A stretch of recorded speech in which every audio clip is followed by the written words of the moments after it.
میں ایک امام مسجد تھا۔ مسجد کی تعمیر کے لیے لوگوں کے ہجوم میں کھڑا چندے کے لیے درخواست کر رہا تھا، جب ایک عورت میرے پاس آئی اور کہنے لگی، میں تمہاری بیوی ہوں۔ میں اس عورت کو جانتا تک نہیں تھا۔ میں نے بہت انکار کیا، لیکن وہ بازید ہی رہی۔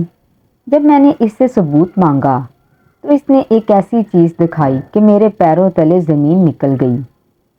میری عمر 32 سال تھی، لیکن میری شادی بھی نہیں ہوئی تھی۔ میں امام مسجد تھا اور مسجد سے منسلک ایک چھوٹے سے کمرے میں رہتا تھا۔ لوگوں میں میری بہت عزت تھی۔ ہماری مسجد ابھی زیر تعمیر تھی اور مسجد کے برابر رہنے والے گھر کے رہائشیوں نے بھی اپنے گھر مسجد کے لیے وقف کر دیے تھے۔ مسجد کے لیے چندہ اکٹھا کرنے کا کام میرا تھا۔ میں عشاء کے بعد کچھ دیر کے لیے لوگوں کو اس بات کی طرف رغبت دلاتا تاکہ وہ مسجد کی تعمیر میں اپنا حصہ ڈالیں۔ کافی لوگوں نے پیسے دینے شروع کر دیے تھے۔ بہت سے لوگ جب لاکھوں روپے دینے آتے ہیں تو لکھت پڑھت ضرور مجھ سے کرواتے تھے کہ ان کا پیسہ مسجد کے علاوہ کہیں اور نہ لگ سکے، کیونکہ وہ سب پیسے میرے پاس ہی موجود ہوتے تھے۔ مغرب کے بعد کچھ دیر باغ میں چہل قدمی کے لیے ضرور چلا جاتا تھا، باقی میرا پورا دن مسجد کے کاموں میں ہی گزر جاتا تھا۔ عشاء کے بعد ہی اپنے کمرے میں جاتا تھا۔ اب بھی مغرب پڑھ کر جب میں گھر سے نکلا تو بہت سے لوگ مسجد کے لیے مجھے پیسے دینے لگے۔ ابھی میں ان سے باتوں میں مصروف تھا کہ ایک لڑکی سب مردوں کے بیچ راستہ مانگتے ہوئے میرے سامنے کھڑی ہو گئی۔ کہنے لگی، مجھے آپ سے بہت ضروری بات کرنی ہے۔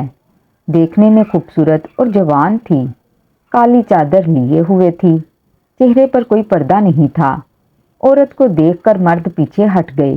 مجھے لگا شاید کوئی دینی مسئلہ پوچھنے آئی ہے یا پھر کوئی وظیفہ پوچھنا ہوگا، یا ہو سکتا ہے مسجد کے لیے کوئی چندہ دینا ہو۔ میں نے کہا، جی محترمہ فرمائیے، کیا خدمت کر سکتا ہوں آپ کی؟ کہنے لگی، کیوں انجان بننے کی کوشش کر رہے ہو؟ میں آپ کی بیوی ہوں۔ یہ سن کر تو میں ایک دم سکتے میں آ گیا۔ یہ کیا کہہ رہی تھی؟ میری تو ابھی شادی بھی نہیں ہوئی تھی اور میں اس عورت کو جانتا تک نہیں تھا، بلکہ میں نے تو اسے پہلی بار دیکھا تھا۔ میں نے کہا، آپ کا دماغ تو درست ہے، آپ ہوش میں تو ہیں، کیا کہہ رہی ہیں؟ مجھے تو اس لڑکی کی بات سن کر اپنی عزت کے لالے پڑ گئے تھے۔ وہاں موجود سب مردوں کی نظر مجھ پر تھی، میری سب عزت کرتے تھے۔ میں نے آج تک کبھی کسی عورت پر غلط نظر تک نہیں ڈالی تھی، اور وہ لڑکی کھلے عام سب کے سامنے مجھ پر الزام لگا رہی تھی۔ کہنے لگی، 4 دن سے تو آپ گھر مجھ سے ملنے تک نہیں آئے۔ میں پریشان ہو گئی تھی، اس لیے مجبوراً مجھے آپ کے پاس یہاں مسجد میں آنا پڑا۔ اس کی بات پر مجھے غصہ آنے لگا تھا۔ کیسے بے شرموں کی طرح مجھ پر جھوٹے الزام لگا رہی تھی۔ سب کی شکی نظریں مجھ پر تھیں۔ ان میں بہت سے بزرگ ایسے بھی تھے جو میری شرافت کو دیکھ کر اپنی بیٹیوں کی شادی مجھ سے کرنے کی خواہش مند تھے اور دبے چھپے لفظوں میں مجھ سے کہہ بھی چکے تھے۔ میں چاہتا تھا کہ مسجد کی تعمیر سے فارغ ہو جاؤں تو شادی کے بارے میں بھی سوچوں گا، لیکن یہ عورت مجھے بدنام کر رہی تھی۔ میں نے اس سے کہا، ایک عورت ہوتے ہوئے آپ کو شرم نہیں آتی کسی غیر مرد کے ساتھ اس قسم کی بات کرتے ہوئے؟ میں تو آپ کو جانتا تک نہیں ہوں، کبھی آپ کو دیکھا تک نہیں ہے، اور آپ ہیں کہ بنا لحاظ مجھے بدنام کرنے کی کوشش کر رہی ہیں۔ دن رات میں مسجد میں رہتا ہوں، سب لوگ جانتے ہیں کہ میں کہیں نہیں جاتا۔ میری بات سن کر بہت سے لوگ کہنے لگے، بی بی تمہیں شرم آنی چاہیے، ایک نیک اور دیندار شخص پر ایسا گھٹیا الزام لگاتے ہوئے۔ ہم جانتے ہیں کہ مولانا صاحب ہر وقت مسجد میں ہی ہوتے ہیں۔ جی نہیں، آپ کی اطلاع کے لیے عرض ہے کہ یہ روز مغرب کے بعد عشاء تک مسجد میں نہیں ہوتے۔ اس وقت یہ میرے ساتھ ہوتے ہیں۔ یہ سن کر میں دھنگ سا رہ گیا کہ وہ میری روز کی روٹین سے بھی واقف تھی اور کیسے فراٹے سے جھوٹ بول رہی تھی اور مجھ پر الزام لگا رہی تھی۔ میں نے کہا، میں باغ میں چہل قدمی کے لیے جاتا ہوں۔ وہ لڑکی مجھے دیکھ کر کہنے لگی، مولانا صاحب آپ نے مجھ سے نکاح کیا ہے، کوئی گناہ تو نہیں جو یوں سب سے چھپاتے پھر رہی ہیں؟ اس لڑکی کی بات پر تو میں اب آپے سے باہر ہونے لگا تھا۔ ایک کے بعد ایک وہ مسلسل جھوٹ بولے جا رہی تھی۔ دیکھو محترمہ، میں تمہارا بہت لحاظ کر رہا ہوں، اس لیے عورت ہونے کا ناجائز فائدہ مت اٹھاؤ اور نکلو یہاں سے، میں تمہیں جانتا تک نہیں ہوں، اور مجھے کیا ضرورت پڑی ہے کہ میں تم سے خفیہ نکاح کرتا پھروں۔ مجھے غصہ آنے لگا تھا۔ بے شک میں بہت ضبط کا مظاہرہ کر رہا تھا، لیکن آخر کب تک کرتا؟ بہت سے لوگ جانتے تھے کہ میں مغرب سے عشاء تک مسجد نہیں ہوتا۔ کافی لوگ یہ بات نہیں جانتے تھے کہ میں باغ میں چہل قدمی کے لیے جاتا ہوں، اور نہ ہی میں ہر ایک کو بتا کر جاتا تھا۔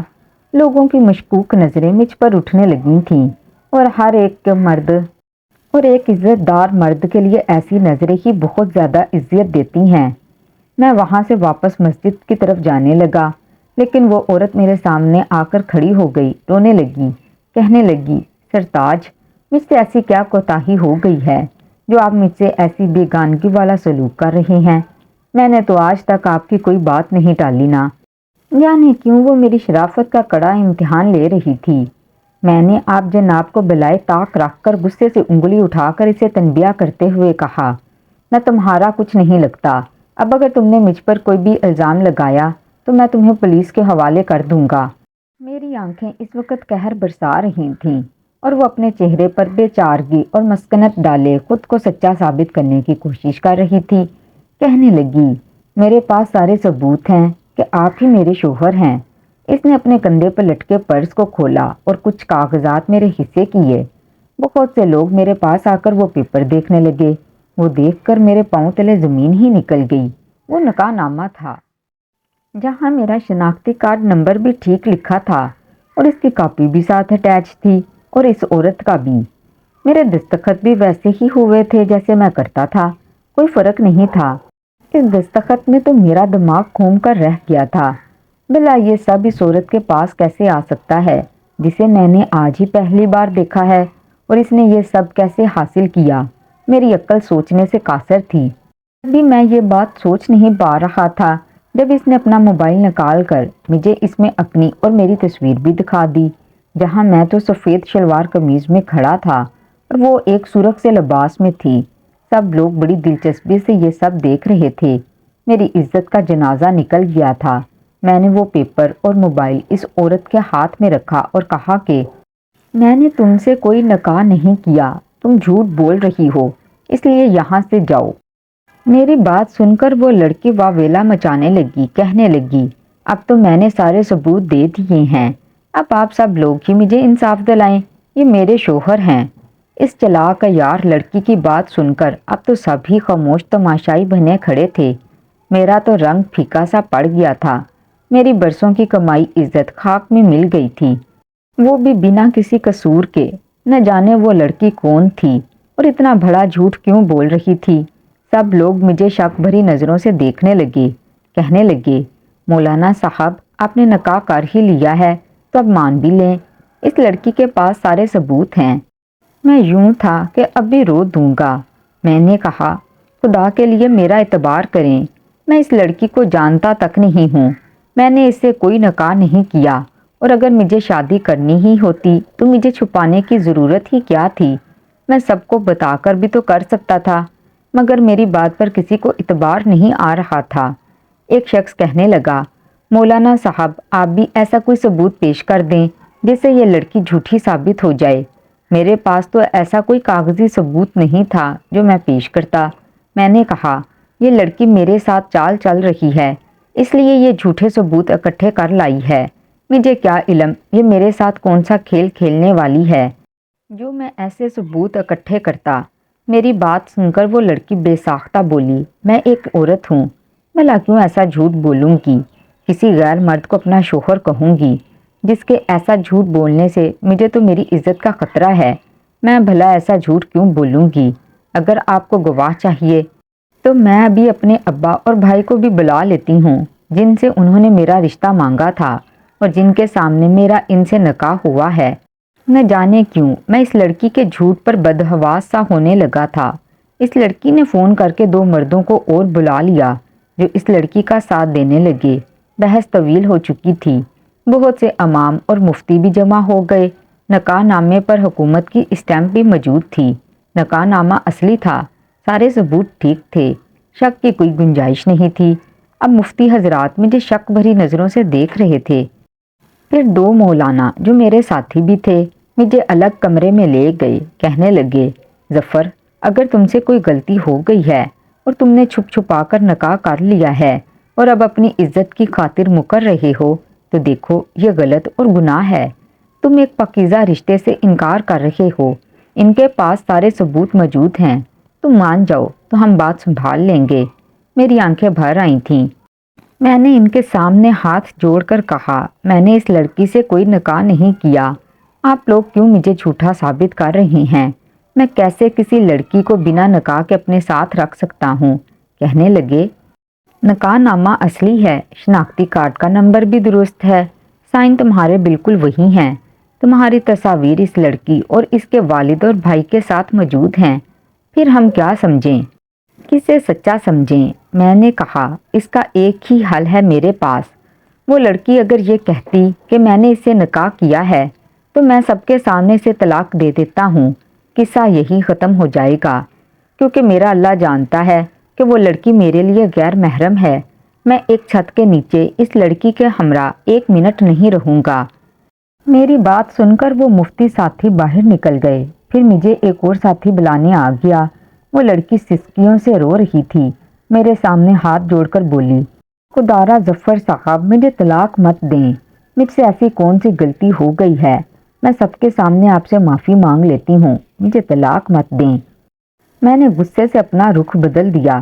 اس کے والد کی سفید داڑھی تھی، آنکھوں میں آنسو بھرے کہنے لگے، ٹھیک ہے، یہ میری بیٹی کو طلاق دینا چاہتا ہے تو پہلے حق مہر کا انتظام بھی کر لو، جو کہ 20 لاکھ ہے۔ یہ سن کر میرے اوسان کھتا ہو گئے تھے۔ اتنی بڑی رقم حق مہر میں ایک کے بعد ایک دھماکہ وہ لوگ مجھ پر کر رہے تھے۔ میں غریب سا سادہ سا بندہ، امامت کا خدیہ مجھے 20,000 بامشکل ملتا تھا۔ بھلا اتنی بڑی رقم میں کیسے حق مہر میں لکھوا سکتا تھا؟ اب میں بری طرح سے پریشان ہو کر رہ گیا تھا۔ ایک غیر عورت کو بنا نکاح کے اپنے گھر نہیں لے جا سکتا تھا۔ وہ نقلی نکاح کی نقلی طلاق کی رقم میرے بساط سے باہر تھی۔ میں ایک عجیب و غریب مشکل کا شکار ہو گیا تھا۔ وہاں موجود سب لوگ اس قسم کی بات پر عجیب سی سچویشن کا شکار ہو چکے تھے۔ میرے پاس اب بس ایک ہی راستہ بچا تھا۔ میں نے کہا، میرا اللہ جانتا ہے میں نے اس لڑکی سے کوئی نکاح نہیں کیا، لیکن اس کے پاس سارے جھوٹے ثبوت موجود ہیں۔ دنیا کے سامنے بے شک یہ سچی اور میں جھوٹا ہوں، لیکن میرا اللہ غیب کے علم کو جانتا ہے۔ میں نے اس لڑکی سے پہلے کوئی نکاح نہیں کیا۔ جو رقم حق مہر پر اس لڑکی نے لکھی ہے وہ میری بساط سے باہر ہے، اس لیے آپ میرا اس سے نکاح پڑھوا دیں۔ بنا نکاح کے میں اسے اپنے گھر ہرگز نہیں لے کر جاؤں گا۔ پھر یہی طے پایا کہ نکاح کو دوبارہ کر دیا جائے۔ میرا نکاح اس لڑکی سے پڑھوا دیا گیا جس سے مجھے کچھ دیر پہلے ہی شدید نفرت سی ہو گئی تھی۔ ایسی ذلت تو میں نے کبھی سوچی بھی نہ تھی۔ میں اسے مسجد کے منسلک کمرے میں لے آیا جہاں میں رہتا تھا۔ وہ گھر اتنا چھوٹا تھا، بس ایک کمرہ اور چھوٹے سے صحن پر مشتمل تھا۔ گھر میں داخل ہونے کے بعد میں نے صحن میں چارپائی بچھائی اور تکیہ رکھ کر لیٹ گیا۔ وہ وہیں صحن میں کالی چادر پہنے کھڑی مجھے دیکھ رہی تھی۔ میں نے غصے سے اسے کہا، سامنے کمرے میں چلی جاؤ اور کوشش کرنا مجھے اپنی شکل مت دکھایا کرنا۔ وہ خاموشی سے کمرے میں چلی گئی۔ میرے سینے میں تو کوئی الاؤ دھک رہا تھا۔ میں ایک یتیم لڑکا تھا۔ ماں باپ کی حادثاتی موت کے بعد چچا کے پاس رہنے لگا، لیکن چچی مجھے برداشت نہیں کرتی تھی۔ چچا سے روز لڑتی تھی۔ وہ تنگ آ کر مجھے اسی مسجد کے مدرسے میں حفظ کے لیے ایسے چھوڑ کر گئے کہ پھر واپس نہیں پلٹے۔ میں نے قرآن مجید حفظ کیا اور اردو انگریزی کی تھوڑی سی تعلیم حاصل کی۔ اسی مسجد کی امامت پر مامور ہو گیا۔ میری شرافت اور جھکی نظروں پر سب ہی میری بہت تعریف کرتے تھے۔ کوئی عورت سامنے آتی تو میں اسے کبھی اتنے غور سے نہ دیکھتا کہ اس کے خد و خوال میرے ذہن میں رہ جائیں۔ فوراً سے اپنی نظریں جھکا لیتا تھا کہ یہ گناہ ہے، اللہ کی لو، اور اس کا خوف میرے دل میں ایسا گھر چکا تھا کہ جب بھی اپنی شادی کے بارے میں سوچتا تو یہ خیال آتا کہ آج تک کسی عورت کو میں نے آنکھ بھر کر نہیں دیکھا۔ مجھے عادت ہی کہاں تھی عورت کے چہرے کو اتنا غور سے دیکھنے کی۔ میری تو نظریں فوراً سے جھک جاتی۔ پھر بیوی کو کیسے دیکھ پاؤں گا؟ اگر یہ کہا جائے کہ مجھ میں حیا کا عنصر عام مردوں سے کچھ زیادہ ہی تھا تو غلط نہ ہوگا۔ لوگ میری بہت عزت کرتے تھے۔ میری شرافت کی گواہی میری مسجد اور مسجد کے ساتھ منسلک مدرسے کے عالم مفتی بھی دیتے تھے، لیکن آج اس لڑکی نے میری عزت کو خاک میں ملا کر رکھ دیا تھا۔ سب میری شرافت اور پاکیزگی کو دھونک سمجھنے لگے تھے، نہ چاہتے ہوئے بھی میری آنکھوں سے آنسو بہنے لگے۔ مسجد میں تو میں نے سب کے سامنے ضبط کا دامن نہیں چھوڑا، لیکن اب تنہائی میں خود پر اختیار کھو بیٹھا۔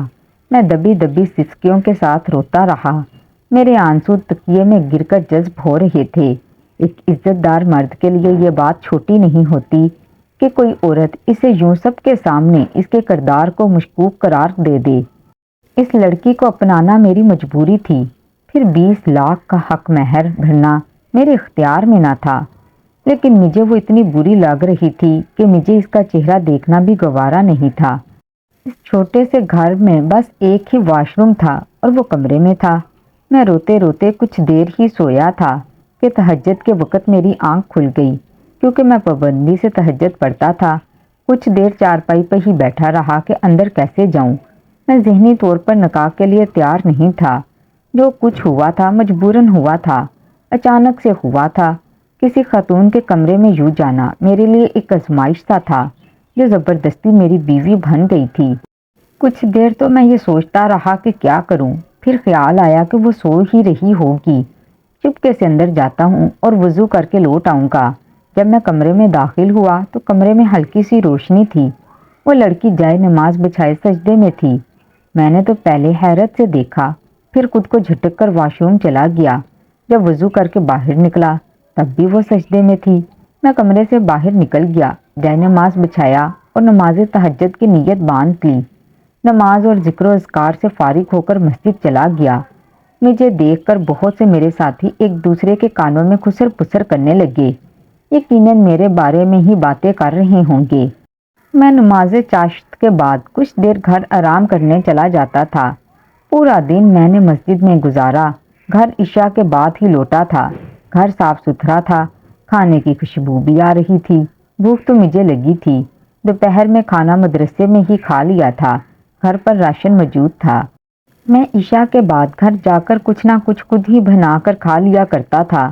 بھوک ہونے کے باوجود میں نے اپنی چارپائی بچھائی اور لیٹ گیا۔ وہ لڑکی کچن سے باہر نکلی، اسی کل والے لباس میں تھی، چادر پوری سر پر لپیٹ رکھی تھی۔ کہنے لگی کھانا تیار ہے، آپ کا کھانا یہیں صحن میں لگا دوں۔ میں نے اس پر ایک نظر ڈال کر ہٹا لی۔ میرے کھانے کی فکر کرنے کی تمہیں کوئی ضرورت نہیں ہے، بس اپنا انتظام کیا کرو۔ یہ کہہ کر میں نے کروٹ بدل کر آنکھیں بند کر لیں۔ کچھ دیر بعد ہی میری آنکھ لگ گئی۔ تہجد کے وقت وہ مجھے پھر سے سجدے میں نظر آئی۔ مجھے لگا اپنے گناہوں کی توبہ مانگ رہی ہوگی، لیکن کسی انسان کے ساتھ کی گئی زیادتی کی تب تک معافی نہیں ہوتی جب تک وہ خود معاف نہ کر دے۔ میرے دل میں بار بار یہ ابال آنے لگتا تھا، کس عورت سے پوچھوں تو صحیح، کس نے میرے ساتھ ایسا کیوں کیا۔ پورا دن مسجد میں گزار کر جب میں گھر گیا تو وہ کچن میں موجود تھی۔ میں آج رات کا کھانا بھی مدرسے سے کھا کر آیا تھا۔ میں نے کچن میں جھانک کر دیکھا تو وہ کچن میں ہی تپائی رکھ کر کھانا کھا رہی تھی۔ مجھے دیکھ کر کچھ نروسی ہو گئی۔ سنو، کھانا کھا کر باہر صحن میں میری بات سن لینا، یہ کہہ کر میں باہر چلا گیا۔ وہ کھانا کھا کر صحن میں آ کر ایک کونے میں کھڑی ہو گئی۔ میں نے غصے سے اسے دیکھا اور کہا، لوگوں کے سامنے تم نے جو ڈرامہ رچانا تھا وہ رچا لیا، اب جھوٹ کو تم نے سچ بنانا تھا بنا لیا، لیکن یہاں اس وقت میرے اور تمہارے علاوہ اللہ کے سوا کوئی دوسرا موجود نہیں، اور وہ ہر حقیقت سے آگاہ ہے۔ میں تم سے یہی سوال اسی روز بھی پوچھ لیتا جس دن تم نے میرے کردار کی دھجیاں اڑا کے رکھ دی تھیں، لیکن اس وقت میں بے حد غصے میں تھا۔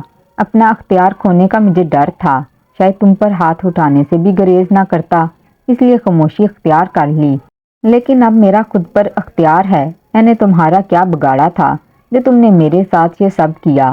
میری بات سن کر وہ رونے لگی، کہنے لگی مجھے معاف کر دیں، میرے پاس بھی کوئی دوسرا راستہ نہیں تھا، میں آپ کو وجہ نہیں بتا سکتی۔ یہ کہہ کر وہ کمرے میں چلی گئی۔ چند دن بعد میں نے اسے چند جوڑے لا کر دیے، کیونکہ وہ 4-5 دن سے اسی ایک لباس میں ملبوس تھی۔ وہ ذمہ داری تو میری ہی تھی۔ رات کو جب میں تہجد کے لیے اٹھا تو میرا پورا وجود درد سے چور چور تھا۔ مجھے محسوس ہو رہا کہ مجھے بخار ہے، میرا جسم تپ رہا تھا۔ بامشکل ہی میں نے فجر پڑھائی اور گھر لوٹ آیا۔ مجھے تیز بخار ہو چکا تھا۔ میں صحن کی چارپائی پر لیٹ گیا۔ میری بیوی نے جب مجھے یوں بیمار دیکھا تو میرا بہت خیال رکھنے لگی۔ اس وقت میں بھی بے بس تھا، کیونکہ بخار کی شدت کی وجہ سے اس کے سہارے کی مجھے ضرورت تھی۔ مجھے دوا بھی وہ خود دیتی، کھانا ناشتہ بھی بنا کر دیتی، رات بھر میری تماداری میں جاگتی بھی رہتی۔ نہ چاہتے ہوئے بھی میرا دل اس کی طرف مائل ہونے لگا تھا۔ بس ایک ہی سوال مجھے چین نہیں لینے دیتا تھا کہ اس نے میرے ساتھ ایسا کیوں کیا۔ چند دن بعد میں ٹھیک ہو گیا۔ رات کو جب میں گھر آیا تو پہلی بار اس سے کھانا خود سے مانگا۔ وہ خوشی سے چہکنے لگی تھی۔ فوراً سے کھانا گرم کر کے میرے سامنے رکھ کر وہاں سے جانے لگی۔ میں نے کہا، ادھر میرے پاس بیٹھ کر میرے ساتھ کھانا کھاؤ۔ میری بات سن کر وہ خوشگوار حیرت سے دیکھنے لگی۔ چپ چاپ میرے سامنے دسترخوان پر بیٹھ گئی۔ کھانے کے دوران میں اسے گاہے بگاہے دیکھنے لگا۔ اچھی خاصی خوبصورت تھی۔ اب تک جتنا میں نے اسے جان پایا وہ بری نہیں تھی۔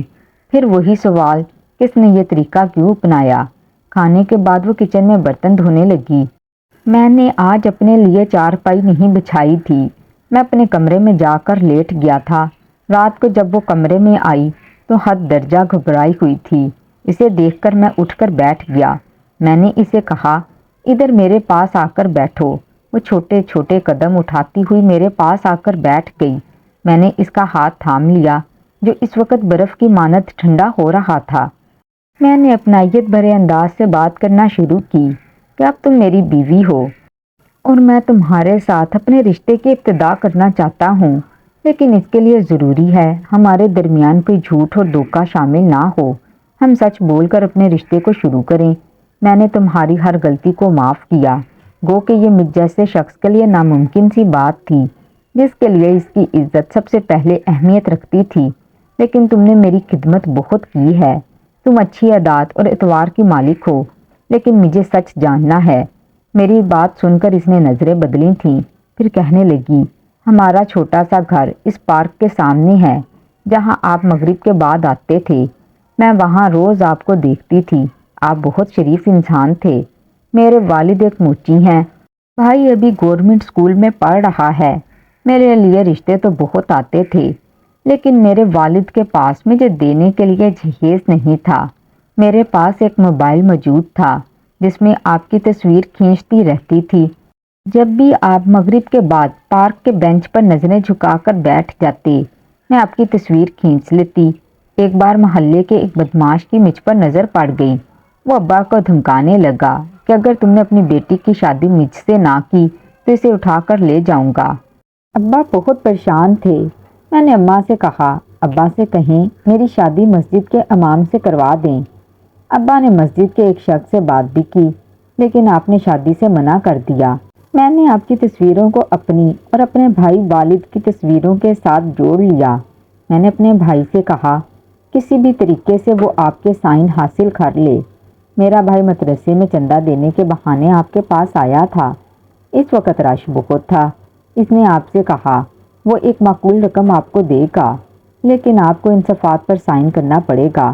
اس میں لکھا ہے، آپ حلفاً یہ کہیں گے کہ یہ پیسہ مسجد کی تعمیر ہی میں استعمال ہوگا، مسجد کے آڑ میں اسے اپنے استعمال میں نہیں لیا جائے گا۔ آپ کے پاس اس وقت رش بہت زیادہ تھا۔ آپ نے بنا پڑھے ہی اپنے سائن نکاح نامے پر کر دیے، شناختی کارڈ نمبر بھی اور اس کی کاپی بھی اٹیچ کر دی، کیونکہ وہاں بہت سے لوگ بڑی بڑی رقم دینے سے پہلے ایسا ہی لاہا عمل اختیار کر رہے تھے۔ میرے بھائی نے رش سے فائدہ اٹھا کر آپ سے سائن کروا کر وہاں سے آ گیا۔ جس دن میں نے یہ ڈرامہ رچایا، اسی دن رات کو وہ بدماش مجھے لے جانے کی دھمکی ابا کو دے کر گیا تھا۔